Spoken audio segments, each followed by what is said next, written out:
Graça e paz da parte do nosso Senhor Jesus Cristo. Nós precisamos gastar a nossa vida perante o altar.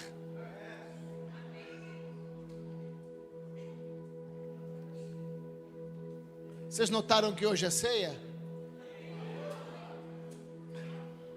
Você sabe o que a ceia anuncia? A vinda de Cristo.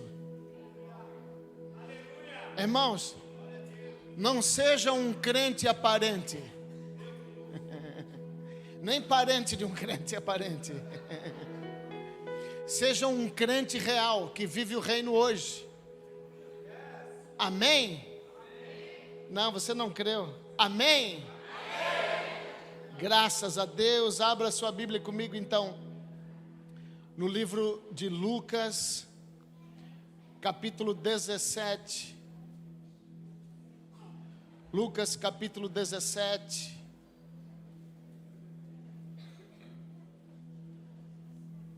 Deixa aberto aí no livro de Lucas, capítulo 17, vamos orar? Pai, na autoridade do nome de Jesus Cristo, nós oramos esse momento e te pedimos, Pai, sabedoria, inteligência, conhecimento. Pai, renova as nossas forças e nos dá instruções poderosas essa noite, Senhor, para que a tua igreja avance, para que a tua igreja cumpra o plano do Senhor, o propósito do Senhor. Nós oramos e clamamos ao Senhor essa noite, para que o Senhor seja manifesto nas nossas vidas, em nome de Jesus. Amém. Graças a Deus. Irmãos, nós estamos pregando uma série sobre o reino. Eu sei que mudou, né? Mudou o mês, mas o assunto sobre reino, ele é muito relevante, é preciso pregar mais, amém? Então nós vamos continuar sobre esse assunto esse mês também, reino, amém? Graças a Deus, pastor Kleber Andrade. Boa noite, meus irmãos, que você seja edificado com a mensagem dessa noite, amém? Então preste atenção, esse texto, ele nos leva a pensar. Lucas capítulo 17, versículo 20, coloca aqui atrás. Interrogado pelos fariseus sobre quando havia de vir o reino de Deus, respondeu-lhes e disse: o reino de Deus não vem com aparência exterior. O reino de Deus não vem com aparência exterior, ou seja, nós não conseguimos ver o reino.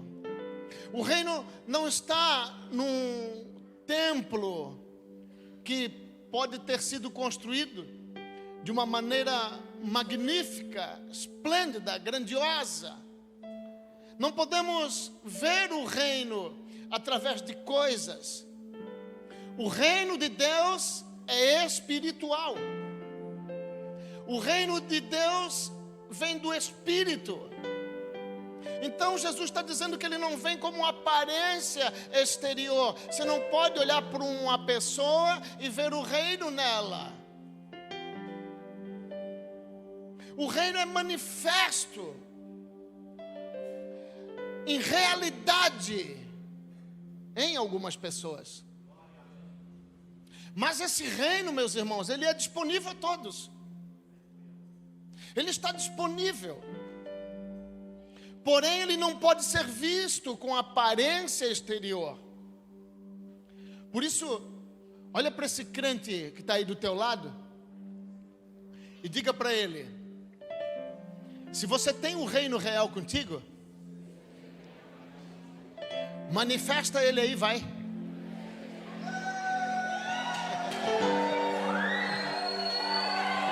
Aleluia! Deixa esse reino real ser manifesto essa noite. Amém? Verso 21. Nem alguém dirá: ei-lo aqui ou ei-lo ali, porque eis que o reino de Deus está no meio de vós. No meio de vós. Essa tradução aqui está errada, quer ver? Ó. dentro de vós. Não. Nesse momento, quando Jesus falava aos seus discípulos, o reino não estava ainda dentro deles, o reino estava no meio deles, porque o reino é o próprio Cristo, através do Espírito Santo. E nesse momento aí, desse texto, o Espírito Santo ainda não havia sido soprado nos discípulos. Então, ele estava no meio dos discípulos, no meio. Mas ele, lá na frente, Jesus vai soprar. Vem comigo para esse texto. João capítulo 20. João capítulo 20, versículo 21. Põe aí atrás. Disse-lhes, pois, Jesus, outra vez: paz seja convosco. Assim como o Pai me enviou, também eu envio a vós. E havendo dito isto, assoprou sobre eles e disse-lhe: recebei o Espírito Santo. Agora sim, o Espírito Santo foi soprado nos seus discípulos. E eu tenho uma boa notícia para te dar essa noite. Isso já aconteceu na sua vida. O Espírito Santo já está aí dentro. E isso quer dizer então que o reino dos céus já habita dentro de vós. Não entenderam. Eu vou falar aqui para esse pessoal, que eu acho que esse pessoal aqui é mais crente. O reino de Deus já habita dentro de vós.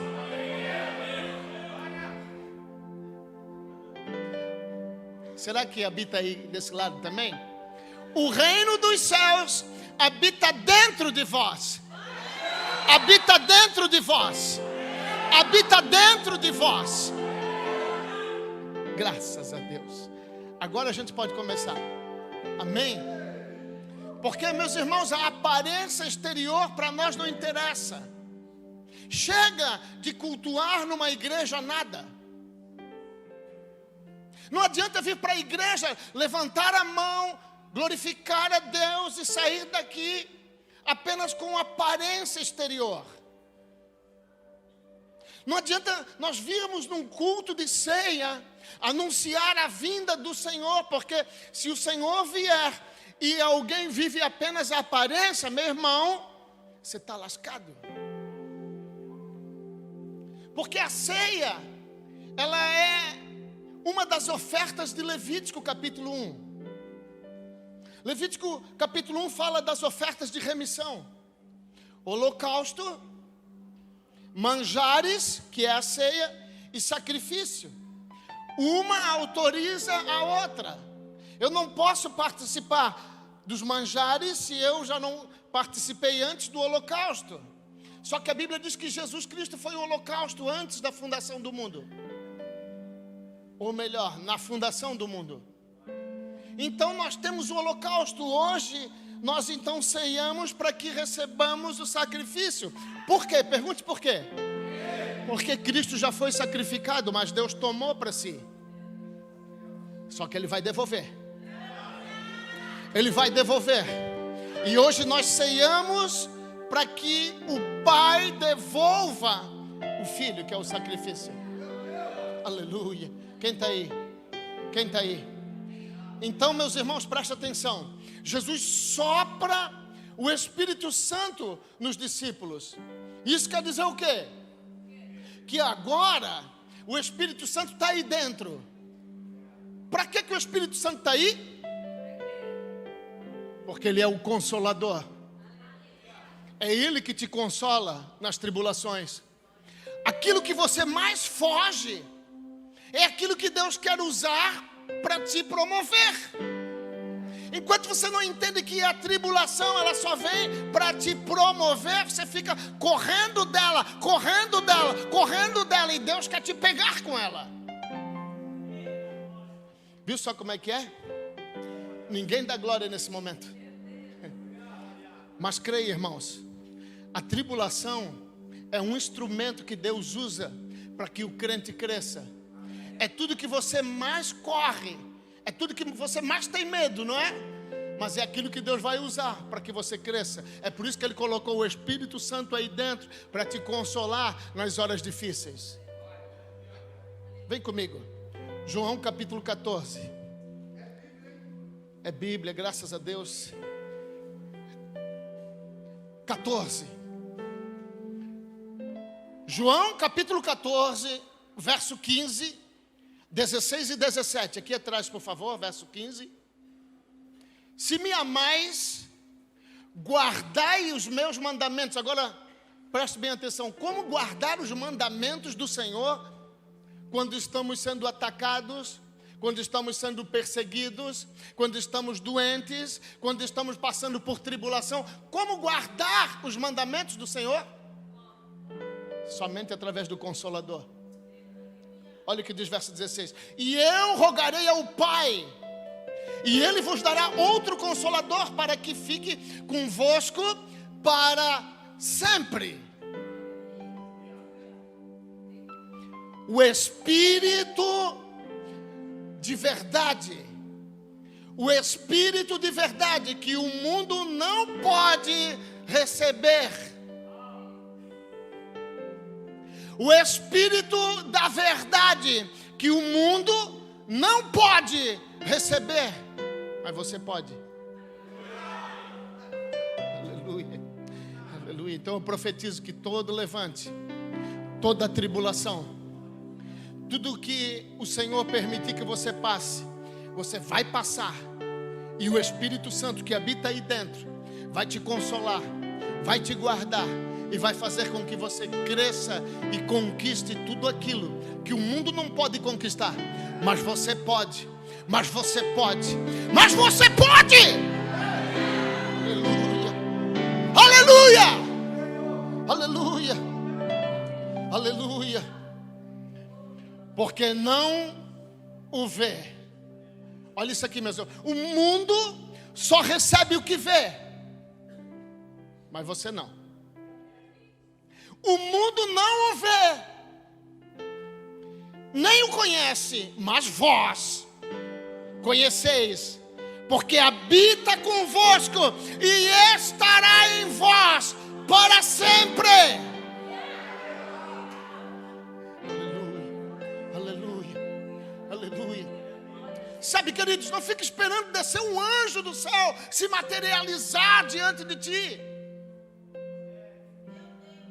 Jesus disse a Tomé, eu sei que é uma síndrome de Tomé em muitas pessoas, querem ver, querem que um anjo desça. Cuidado, meus irmãos, o anjo que mais desceu foi Satanás. Não precisa ver, precisa crer. Jesus disse a Tomé, bem-aventurado aquele que crê sem ver. Nós não precisamos ver, Ele já está entre nós, ou melhor, dentro de nós. Aleluia, aleluia, aleluia. Vamos abrir em Atos capítulo 14. Atos capítulo 14.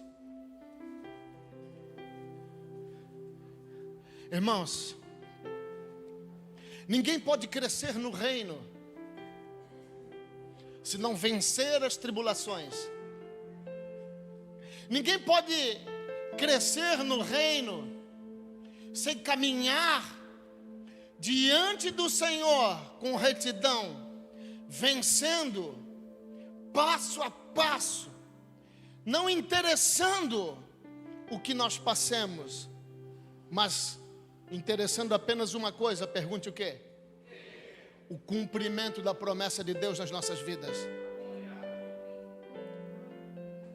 O apóstolo Paulo foi chamado por Deus. Deus chamou o apóstolo Paulo nos Salmos.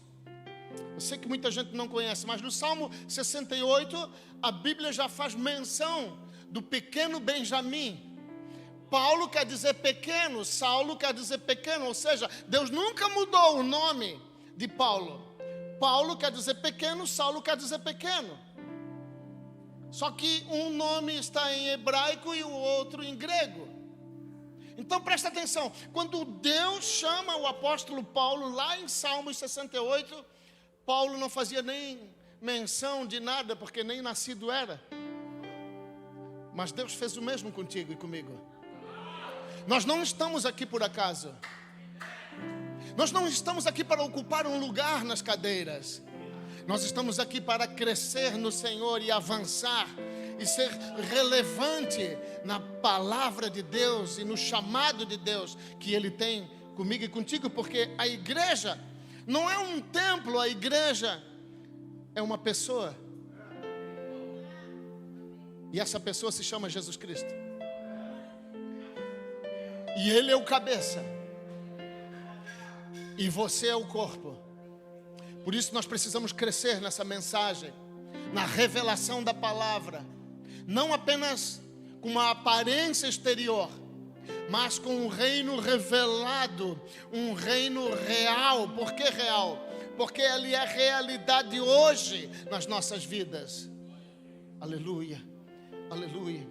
Então o apóstolo Paulo, ele é chamado para os gentios. Na verdade Deus chama Pedro, mas Pedro hesitou em ir aos gentios. Então Paulo veio para pregar o evangelho para os gentios.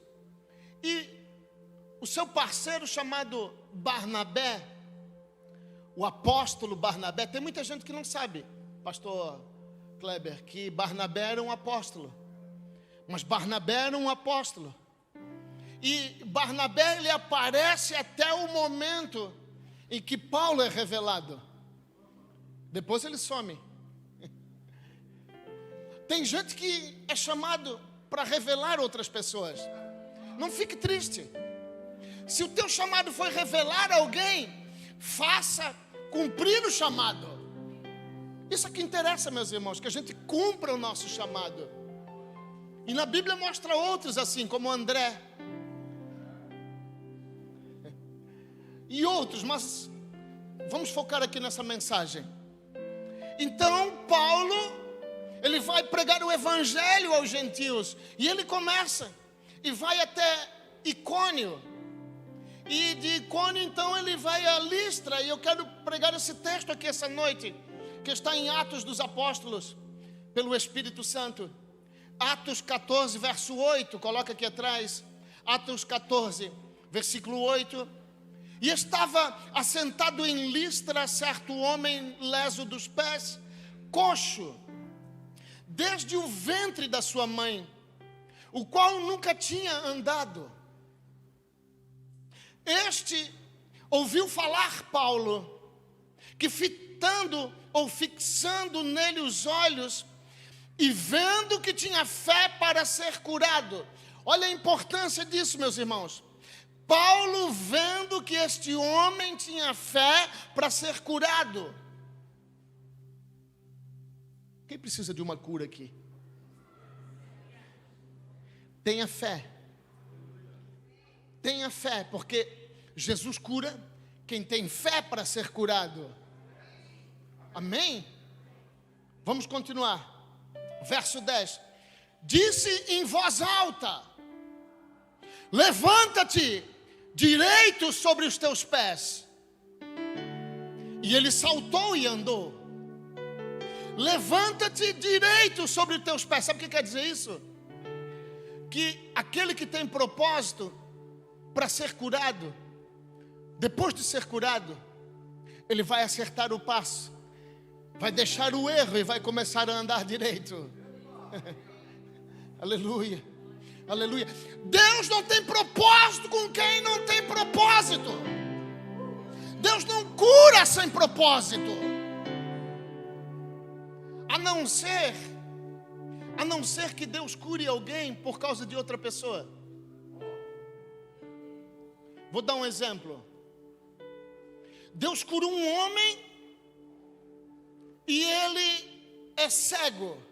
Ele passa a ver. E quando ele começa a ver, ele nunca mais volta para a igreja. Mas Deus não tinha propósito com ele. Mas o seu filho, vendo o que Deus fez, passa a ser um grande homem de Deus. Que Deus te cure por você mesmo, não por outra pessoa.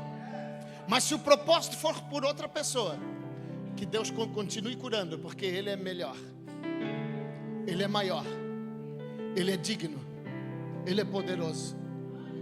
Então Paulo olha para aquele homem, vendo que aquele homem tinha fé para ser curado, diz: levanta-te, põe-te direito sobre os pés. Ele pula, salta e fica direito sobre os seus pés. Sabe o que aconteceu? Os religiosos da época, vendo o que havia acontecido, tiveram Paulo e Barnabé como deuses.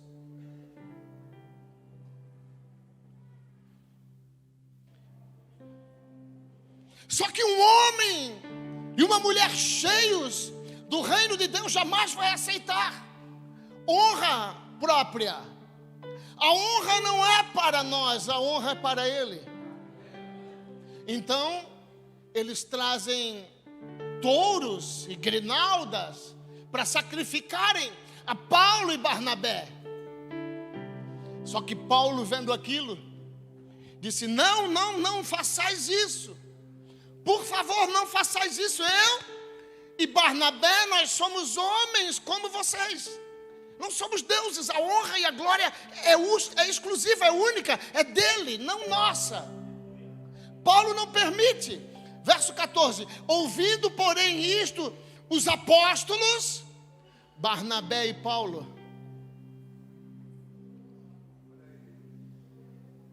rasgaram as suas vestes, saltaram para o meio da multidão, clamando e dizendo: senhores, por que fazeis essas coisas? Nós também somos homens como vós, sujeitos às mesmas paixões, e vos anunciamos que vos convertais dessas vaidades ao Deus vivo. Pega isso aí, irmão, no teu coração. Nunca aceite um elogio. Não aceite elogios. O elogio é para Ele. Foi Ele que nos tirou do mundo de engano. Foi Ele que nos deu a vida. Foi Ele que nos deu a autoridade. Foi Ele que renovou as nossas forças.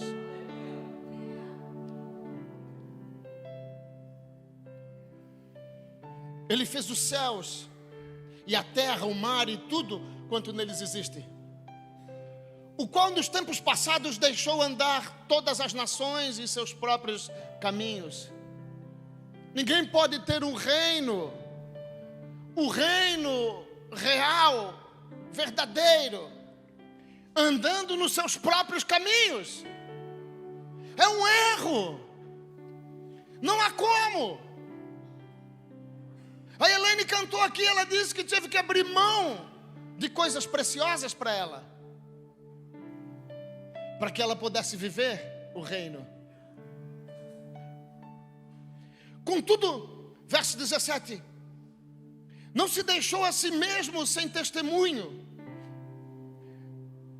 beneficiando-vos lá do céu, dando-nos chuva e tempos frutíferos, enchendo de mantimento e de alegria os nossos corações. Dizendo isto com dificuldade, impediram que as multidões lhe sacrificassem. Nós vimos hoje, meus irmãos, pessoas querendo tomar glória para si própria. Eu faço, mas alguém tem que ver. Se ninguém vê o que eu faço, então não tem valor nenhum. E Deus está dizendo: não faça para que os outros vejam. Os meus olhos estão em vocês. Os meus olhos estão em toda a terra. Os meus olhos estão vendo cada ato, cada atitude.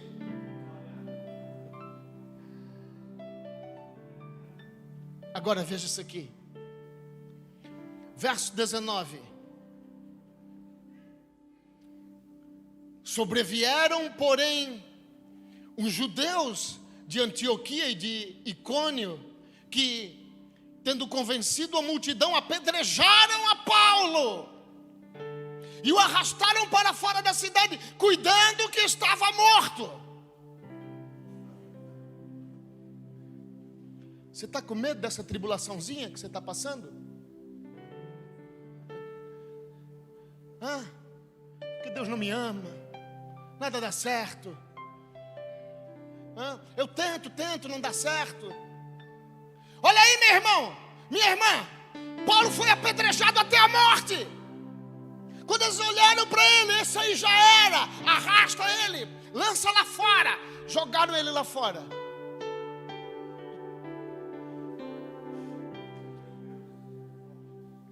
Verso 20, coloca aqui atrás. Mas rodeando os discípulos, levantou-se. Agora, olha que tremendo isso. Levantou-se e entrou na cidade. E no dia seguinte saiu com Barnabé para Derbe. Não se vê Paulo reclamando. Não se vê Paulo precisando de hospital nem nada. Queridos, Paulo foi apedrejado até a morte. Entra no texto. Apedrejaram Paulo até a morte. Quem já levou uma pedrada? Já levou? Dói? Uma pedrada dói. Agora imagina ser apedrejado. Mas Paulo levanta, sacode a poeira, vai dormir. No outro dia levanta e diz: ei, Barnabé, bora. Bora que tem evangelho para pregar. Bora que tem evangelho para ser pregado. Mas isso só faz quem vive o reino. Quem vive aparentemente não suporta. Quem vive uma aparência está sempre chorando e churumingando e jogando e derramando leite. Meus irmãos, veja isso. Veja a importância de quem vive a verdade do reino. Nada pode te parar. Eu tenho que profetizar. Nada pode te parar. Nada vai te parar. Nada vai te parar. Nada vai te parar. Não pense que alguém, ou que o diabo, ou que uma pessoa pode te parar, porque o reino dos céus está dentro de vós. Aleluia! Aleluia! Aleluia! Aleluia! Olha isso aqui, meus irmãos. Verso 21. E tendo anunciado o evangelho naquela cidade e feito muitos discípulos. Fez o quê? Depois de ser apedrejado, olha o detalhe. Tendo feito muitos discípulos, voltaram para Listra e Icônio e Antioquia, confirmando os ânimos dos discípulos, exortando-os a permanecer na fé, pois que por muitas tribulações nos importa entrar no reino de Deus. Ei, tá difícil, vai para cima, tá difícil, continua, segue, nada pode te parar, nada pode te parar, nada pode te parar. Aleluia! Aleluia!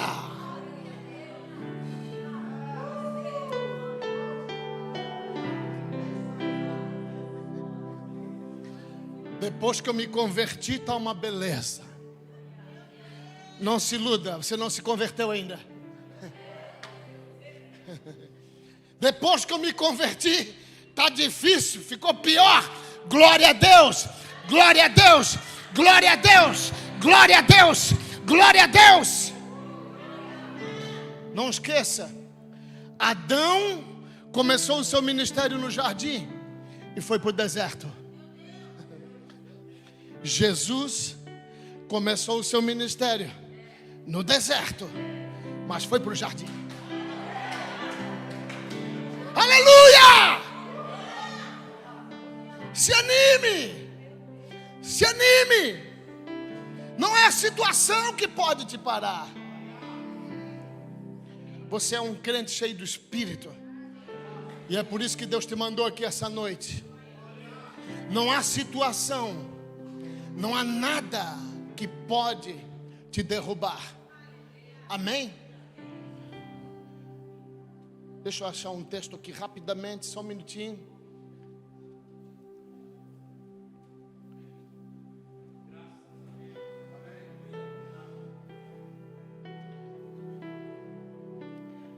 Coloca aqui atrás 2 Coríntios capítulo 11, verso 24. Recebi dos judeus 5 quarentenas de açoites, menos um, para não matar. 3 vezes fui açoitado com varas, uma vez fui apedrejado, 3 vezes sofri naufrágio, uma noite e um dia passei no abismo, em viagens muitas vezes em perigos de rios, em perigos de salteadores, em perigos dos da minha nação, em perigos dos gentios, em perigos da cidade, em perigos no deserto, em perigos no mar, em perigos entre os falsos irmãos, em trabalhos e fadiga, em vigílias, muitas vezes em fome, sede, em Jesus, muitas vezes em frio e nudez. Além das coisas exteriores, me oprime cada dia o cuidado de todas as igrejas.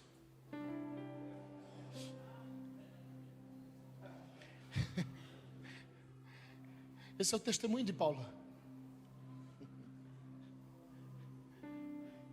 Carrego em mim as marcas do passado, as cicatrizes do passado. Ei, você não foi criado para ter feridas. Sabe por quê?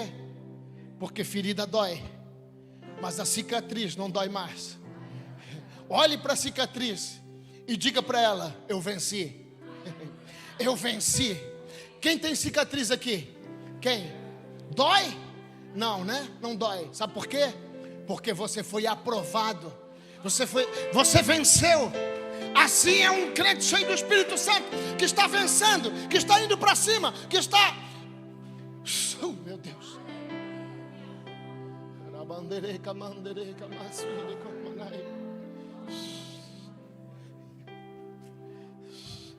Irmãos, nós vivemos um tempo onde o crente mimimi, onde o crente Coca-Cola, o crente pão de açúcar. Crente pão de açúcar está cheio, chove, não vem para o culto, que derrete. O crente Coca-Cola é aquele que espera pizza depois do culto. Mas você é um crente que foi chamado. Você foi chamado para viver o reino, para viver o reino real, vivo, o reino manifesto nessa nação, hoje. Então olha aí para esse crente que está do teu lado e diga: ei, cuidado comigo, porque se eu puder, eu vou te converter. Aleluia! Pâmela, fala isso, Paulão, fala. Aleluia!